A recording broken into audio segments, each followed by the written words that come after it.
Hello students, आज अपने इस वीडियो में जो आपका सब्जेक्ट है GPB 211 fundamentals of plant breeding, इसका लेक्चर नंबर अपने करेंगे 4th।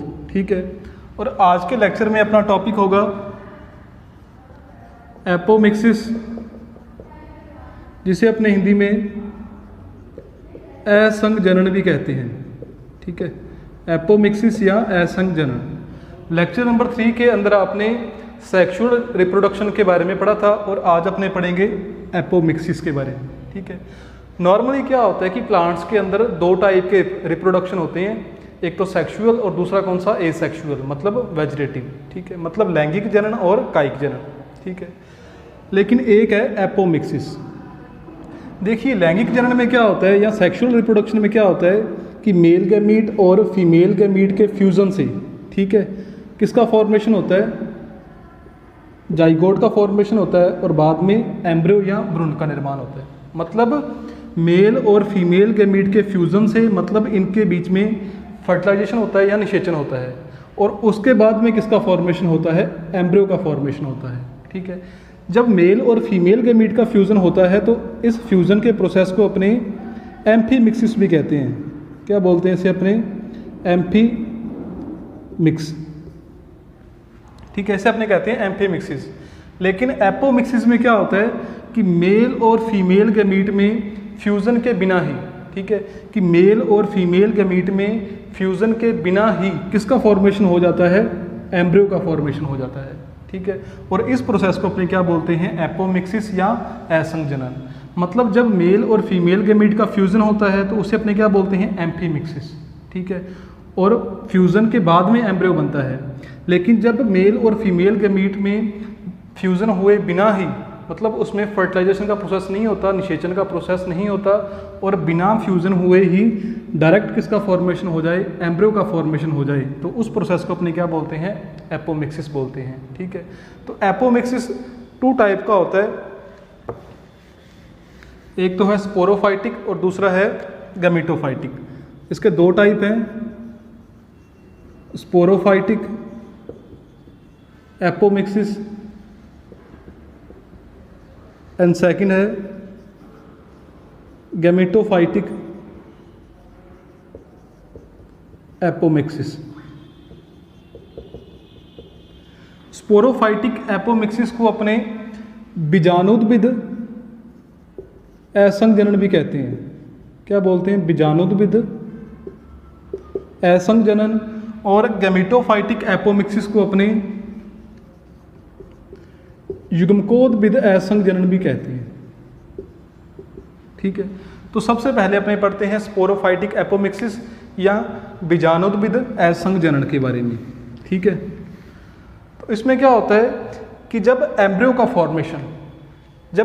फॉर्मेशन किससे होता है कि जो ओव्यूल के अंदर एम्ब्रियो सैक के बाहर की जितनी भी स्ट्रक्चर्स होती हैं, मतलब इस प्रकार अपना ओव्यूल का डायग्राम है, यहाँ पर छोटा सा डायग्राम बनाते हैं अपने ओव्यूल का।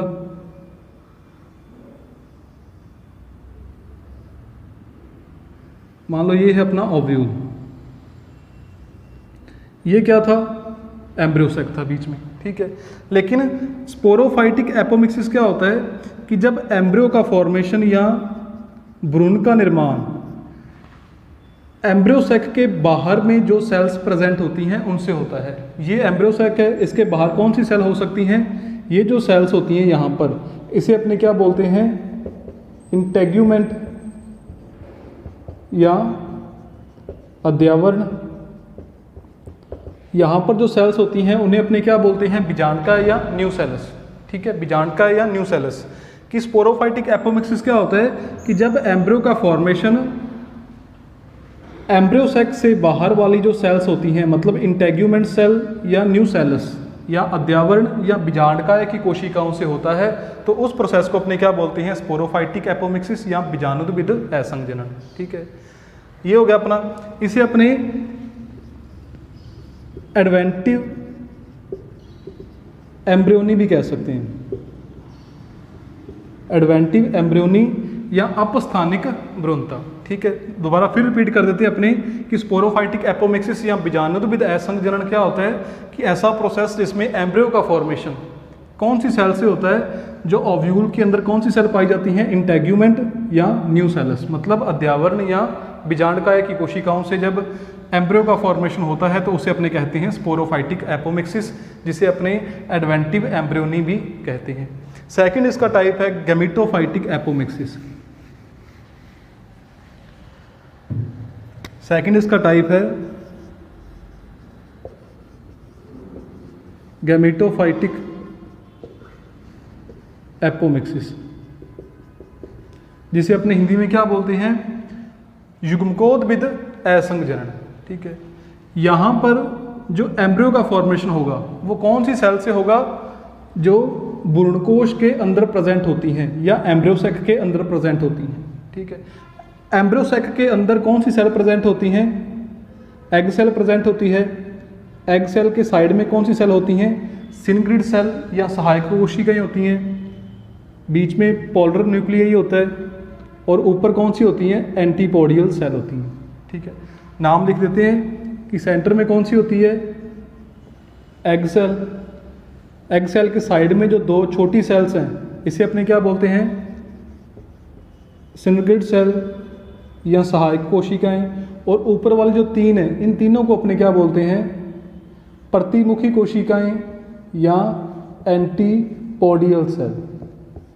ठीक है, ये क्या कहता है कि गैमेटोफाइटिक एपोमिक्सिस या युग्मकोद्भिद असंघनन में क्या होता है कि जब एम्ब्रियो का फॉर्मेशन अनफर्टाइल एग सेल से हो, मतलब अनिषेचित अंड कोशिका से हो। किससे हो? अनफर्टाइल एग सेल से किसका फॉर्मेशन हो? एम्ब्रियो का फॉर्मेशन हो, तो उसे अपने क्या बोलेंगे? उसे अपने बोलेंगे पार्थेनोजेनेसिस। पार्थेनोजेनेसिस या अनिषेक जनन। यहाँ पर दो कंडीशनें आएंगी गैमेटोफाइटिक एपोमिक्सिस के अंदर। फर्स्ट कंडीशन क्या आती है कि जो जब एम्ब्रियो का फॉर्मेशन अनफर्टाइल एग सेल से हो तो उस प्रोसेस को अपने क्या बोलेंगे? पार्थेनोजेनेसिस। और जब एम्ब्रियो का फॉर्मेशन जो अदर सेल्स होती हैं, सिनग्रिड सेल्स या एंटीपोडियल सेल। ठीक है, पोलर न्यूक्लियाई नहीं होगा, या तो सिनग्रिड सेल से हो या एंटीपोडियल सेल से हो, तो उस प्रोसेस को अपने क्या बोलेंगे? एपोगैमी, जिसे अपने हिंदी में कह सकते हैं अपयुग्मता। ठीक है, कि जब एम्ब्रियो का फॉर्मेशन अनफर्टाइल एग सेल से हो तो उस प्रोसेस को अपने क्या बोलेंगे? पार्थेनोजेनेसिस। और जब एम्ब्रियो का फॉर्मेशन सिनग्रिड सेल या एंटीपोडियल सेल, मतलब सहायक कोशिकाएं या प्रतिमुखी कोशिकाओं से हो तो उस प्रोसेस को अपने बोलेंगे एपोगैमी या अपयुग्मता। ठीक है, तो ये दो टाइप हो गए स्टार्टिंग वाले, एक तो स्पोरोफाइटिक एपोमिक्सिस और दूसरी कौन सी थी? Gametophytic apomixis. लेकिन यहाँ पर एक साइंटिस्ट आता है पंचानन माहेश्वरी। ठीक है, कौन सा साइंटिस्ट है? प्रोफेसर पंचानन माहेश्वरी। ये जो साइंटिस्ट है इन्होंने एपोमिक्सिस या असंघजनन को आगे तीन पार्ट में डिवाइड कर दिया। ठीक है, कौन कौन से तीन पार्ट थे? Non recurrent apomixis, second recurrent apomixis. ठीक है, और थर्ड आ गई एडवेंटिव एपोमिक्सिस। ठीक है, तो सबसे पहले अपने पढ़ते हैं नॉन रिकरेंट एपोमिक्सिस क्या होता है। ठीक है, नॉन रिकरेंट एपोमिक्सिस क्या होता है कि इस प्रोसेस के अंदर जो एम्ब्रियोसेक या भ्रूणकोश बनेगा वो क्या होगा? हैप्लॉइड ही होगा। मतलब जो नॉर्मल मियोसिस का प्रोसेस होता है या अर्धसूत्री विभाजन का प्रोसेस होता है वो होगा, और हैप्लॉइड या अगुणित एम्ब्रियोसेक का या भ्रूणकोश का फॉर्मेशन होगा। ठीक है, हैप्लॉइड एम्ब्रियोसेक का या अगुणित भ्रूणकोश का निर्माण होगा।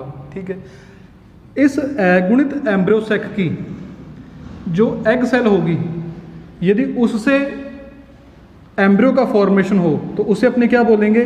मतलब एग सेल। किसकी एग सेल? हैप्लॉइड एम्ब्रियोसेक की। हैप्लॉइड एम्ब्रियोसेक की एग सेल से यदि एम्ब्रियो का फॉर्मेशन होगा तो उसे अपने क्या बोलेंगे? Haploid parthenogenesis. हैप्लॉइड पार्थेनोजेनेसिस, जिसे अपने हिंदी में कहेंगे अगुणित अनिषेक जनन। ठीक है, मतलब सेम जो आपने पहले पढ़ा था गैमेटोफाइटिक के अंदर। गैमेटोफाइटिक के अंदर क्या पढ़ा था अपने कि जब एग सेल से एम्ब्रियो का फॉर्मेशन होगा तो उसे अपने क्या बोलते थे? पार्थेनोजेनेसिस। यहाँ पर भी सेम ही है कि जब हैप्लॉइड एम्ब्रियोसेक होगा, जो नॉर्मली होता है कि जो हैप्लॉइड एम्ब्रियोसेक होता है उसकी एग सेल जो क्या होती है? हैप्लॉइड होती है। इस एग सेल से जो एम्ब्रियो बनेगा उसे अपने क्या बोलेंगे? Haploid parthenogenesis. मतलब पहले अपने सिर्फ पढ़ा था कि एग सेल से जो बनेगा उसे अपने कहेंगे पार्थेनोजेनेसिस। यहाँ पर अपने क्या पढ़ना है कि जो एग सेल से एम्ब्रियो बनेगा उसे अपने क्या बोलेंगे? Haploid parthenogenesis. ठीक है, तो सिर्फ अपने टर्म अलग की है, जो डेफिनेशन है वो सेम ही है। ठीक है, और इसमें दूसरी कंडीशन क्या आएगी इसी के अंदर ही, नॉन रिकरेंट के अंदर, कि एग सेल से बनेगा तो वो तो होगा हैप्लॉइड पार्थेनोजेनेसिस। यदि जो दूसरी हैप्लॉइड सेल्स होती हैं, दूसरी हैप्लॉइड सेल कौन सी है? यहाँ पर जो सिनग्रिड सेल्स हैं ये भी हैप्लॉइड होती हैं, और जो एंटीपोडियल सेल है ये भी क्या होती हैं? हैप्लॉइड होती हैं। यदि इन दोनों सेल से एम्ब्रियो का फॉर्मेशन होगा तो उसे अपने क्या बोलेंगे? Haploid apogamy. हिंदी में अपने क्या बोलेंगे? अगुणित अपयुग्मता। तो यही अपने वहाँ पर पढ़ा था गैमेटोफाइटिक के अंदर, लेकिन गैमेटोफाइटिक के अंदर सिर्फ अपने क्या पढ़ा था कि उसे अपने एपोगैमी कहते हैं। यहाँ पर टर्म क्या आ गई? हैप्लॉइड एपोगैमी, कि हैप्लॉइड सिनग्रिड सेल होती हैं, हैप्लॉइड ही क्या होती हैं? एंटीपोडियल सेल। इन हैप्लॉइड सेल से विदाउट फर्टिलाइजेशन जब एम्ब्रियो बनेगा तो वो भी क्या होगा? हैप्लॉइड ही होगा। तो उस प्रोसेस को अपने क्या बोलेंगे? Haploid apogamy.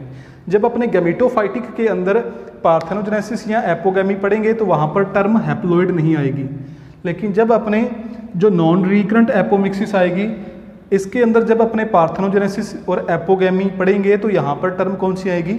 हैप्लॉइड। चीज़ सेम ही। सेकंड देखिए, जो रिकरेंट एपोमिक्सिस है ये क्या होती है? रिकरेंट एपोमिक्सिस के अंदर जो भ्रूणकोश या एम्ब्रियोसेक बनेगा वो मियोसिस के प्रोसेस के द्वारा नहीं बनेगा। ठीक है, यदि मियोसिस का प्रोसेस वहाँ पर नहीं होगा तो जो एम्ब्रियोसेक बनेगा या भ्रूणकोश बनेगा वो किस प्रकार का बनेगा? द्विगुणित बनेगा या डिप्लॉइड बनेगा।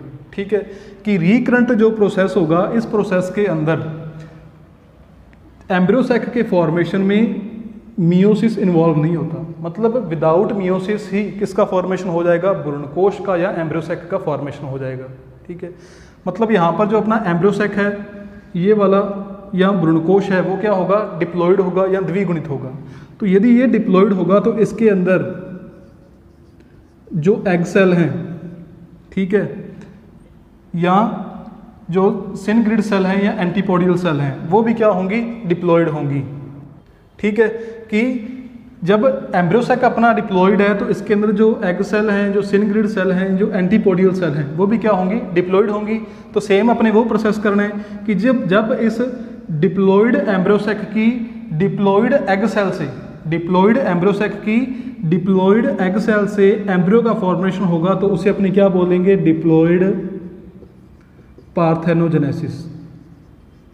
पार्थेनोजेनेसिस या द्विगुणित अनिषेक जनन। ठीक है, और जब इस डिप्लॉइड एम्ब्रियोसेक की डिप्लॉइड सिनग्रिड सेल या डिप्लॉइड एंटीपोडियल सेल से एम्ब्रियो का फॉर्मेशन होगा तो उसे अपने क्या बोलेंगे? डिप्लॉइड एपोगैमी या द्विगुणित अपयुग्मता। ठीक है, मतलब वही प्रोसेस है, बार बार रिपीट हो रहा है, सिर्फ टर्म नहीं आ रही है। डेफिनेशन वही है, जो मेन प्रिंसिपल है, मेन कंक्लूजन है वो सेम ही निकलता है, सिर्फ टर्म चेंज हो जाती है। ठीक है, कि गैमेटोफाइटिक के अंदर आपने क्या पढ़ा था? गैमेटोफाइटिक में आपने पढ़ा था कि जो एग सेल होती है उससे जो एम्ब्रियो बनता है उसे अपने कहते हैं पार्थेनोजेनेसिस, और जो दूसरी सेल्स होती हैं सिनग्रिड सेल या एंटीपोडियल सेल, यदि इनसे एम्ब्रियो बनेगा तो उसे अपने कहेंगे एपोगैमी। ठीक है, साइंटिस्ट चेंज हो गया, पहले आ गया नॉन रिकरेंट। इसमें अपने पढ़ती हैं कि जो एम्ब्रियोसेक है वो क्या होगा? नॉर्मली होगा, हैप्लॉइड होगा, और हैप्लॉइड एम्ब्रियोसेक की जो हैप्लॉइड एग सेल होगी, इस हैप्लॉइड एग सेल से जो एम्ब्रियो बनेगा उसे अपने क्या बोलेंगे, प्रोसेस को, उस प्रोसेस को अपने क्या बोलेंगे, हैप्लॉइड पार्थेनोजेनेसिस। ठीक है। और उस हैप्लॉइड एम्ब्रियो सैक की जो ये सेल्स हैं, सिलिंड्रिड सेल और एंटीपोडियल सेल, ये भी हैप्लॉइड होंगी, और इन सेल से जो एम्ब्रियो बनेगा उस प्रोसेस को अपने क्या बोलेंगे, हैप्लॉइड एपोगेमी। और जब इसका दूसरा अपने टाइप पढ़ते हैं रिकरेंट, इसमें क्या होता है कि जो एम्ब्रियो सैक होता है, एम्ब्रियो सैक का फॉर्मेशन विदाउट मियोसिस होता है। जब मियोसिस का प्रोसेस नहीं होगा मतलब एम्ब्रियो सैक भी क्या होगा, डिप्लॉइड होगा। ठीक है। तो डिप्लॉइड एम्ब्रियो सैक की जो एग सेल होगी वो भी डिप्लॉइड होगी। तो इस डिप्लॉइड एग सेल से जो एम्ब्रियो बनेगा, ठीक है, उस प्रोसेस को अपने क्या बोलेंगे, डिप्लॉइड पार्थेनोजेनेसिस। ठीक है। और डिप्लॉइड सिलिंड्रिड सेल या डिप्लॉइड एंटीपोडियल सेल से जो एम्ब्रियो बनेंगे उस प्रोसेस को अपने क्या बोलेंगे, डिप्लॉइड एपोगेमी। जब हैप्लॉइड से बने थे तो अपने हैप्लॉइड बोल दिया, जब डिप्लॉइड से बनेंगे तो अपने डिप्लॉइड बोल दिया। और गैमेटोफाइटिक के अंदर अपने सिर्फ कहना है पार्थेनोजेनेसिस और एपोगेमी, ना तो वहाँ पर हैप्लॉइड टर्म आएगी ना ही आएगी डिप्लॉइड। लास्ट आ गया एडवेंटिव। ठीक है। तो ये सेम वही है जो आपने स्टार्टिंग में पढ़ा था स्पोरोफाइटिक के अंदर। स्पोरोफाइटिक को अपने क्या बोला था, एडवेंटिव एम्ब्रियोनी। तो ये वही है एडवेंटिव एम्ब्रियोनी। स्पोरोफाइटिक में आपने क्या पढ़ा था कि एम्ब्रियो का फॉर्मेशन कौन सी सेल से होगा, या तो इंटेग्यूमेंट मतलब अध्यावरण की कोशिकाओं से होगा, या यहाँ पर जो न्यू सेल्स या बीजांडकाय की कोशिकाएं होती हैं उनसे होगा। ठीक है। कि एडवेंटिव एम्ब्रियोनी या एडवेंटिव एपोमिक्सिस क्या होता है कि वह प्रोसेस जिसके अंदर एम्ब्रियो का फॉर्मेशन ओव्यूल की इंटेग्यूमेंट सेल या न्यू सेल्स की सेल से होता है, तो उस प्रोसेस को अपने क्या बोलते हैं, एडवेंटिव एम्ब्रियोनी बोलते हैं। या इस प्रकार भी अपने डेफिनेशन बोल सकते हैं कि जब एम्ब्रियो का फॉर्मेशन एम्ब्रियो सैक से जो बाहर सेल होती हैं, मतलब बाहर कौन सी होगी, एक तो न्यू सेल्स मतलब बीजांडकाय की कोशिकाएं, और दूसरी होगी इंटेग्यूमेंट मतलब अध्यावरण की कोशिकाएं, इनसे होगा तो उस प्रोसेस को अपने एडवेंटिव एम्ब्रियोनी कहते हैं। ठीक है। तो आज अपने जो मेन टॉपिक था आज का वो कौन सा था, एपोमिक्सिस या असंघजन। काफ़ी इंपॉर्टेंट है, 4 नंबर में ये पूछा जा सकता है। ठीक है।